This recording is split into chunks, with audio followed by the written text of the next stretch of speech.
Hi, it's Dr. Mark. I'm back at you during COVID season here from Two Rivers Treads.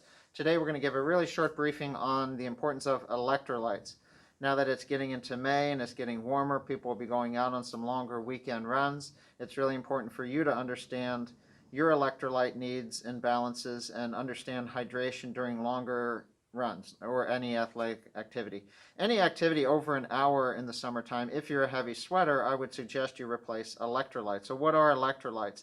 Electrolytes are substances such as sodium, potassium, magnesium. So what these are cofactors not just with our muscular contractions, but they maintain the balance of fluid in our cells and in our vascular system. So that needs to be in a good balance. And usually our kidneys will figure that out. But the condition that's a bit dangerous is if we constantly overhydrate with free water, meaning I'm just drinking quarts and quarts of water with no electrolytes, and that can lead to a condition called dilutional hyponatremia, which actually is life-threatening and can occur in events more than 4 or 5 hours is where we see that commonly. But just for feeling good on the trail, we really need to get some sodium and potassium in us.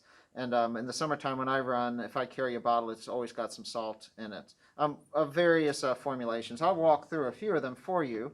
So this is just a simple electrolyte tablet, and they're sticks, but these are chewable, and these have about 100 milligrams of sodium. So for about 8 ounces of water, probably taking one of these, maybe two, would be a good idea in the summertime. Goo makes a salted watermelon. This has a little bit of carbohydrate, a little bit of amino acid. This one has about 125 milligrams of sodium.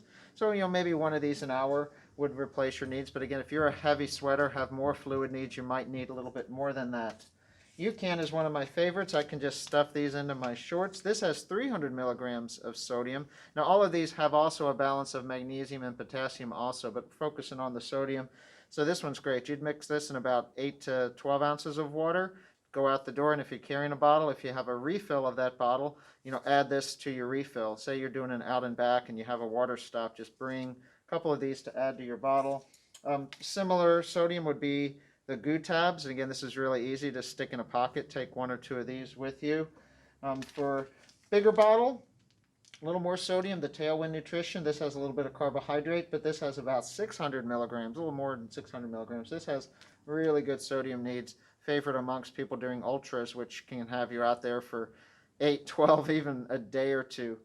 So how do you know you're hydrating correctly and have the right balance of sodium? A lot of it's just that feel. If you're feeling good and you're still able to pee, during, maybe you got to stop once or twice during your run, and you come back from your run and your urine doesn't look like iced tea. If it's more pale, you're probably doing the right thing. Again, if you feel okay. Are you gaining or losing weight? If you're gaining weight on a summer run, you're retaining water and you're probably overhydrating free water. So that's another marker. If your fingers are swollen, rings are fitting tight, that would be another marker that you're overhydrating. But really, a lot of it just comes down to feel and practice. And that's why you train for these long events.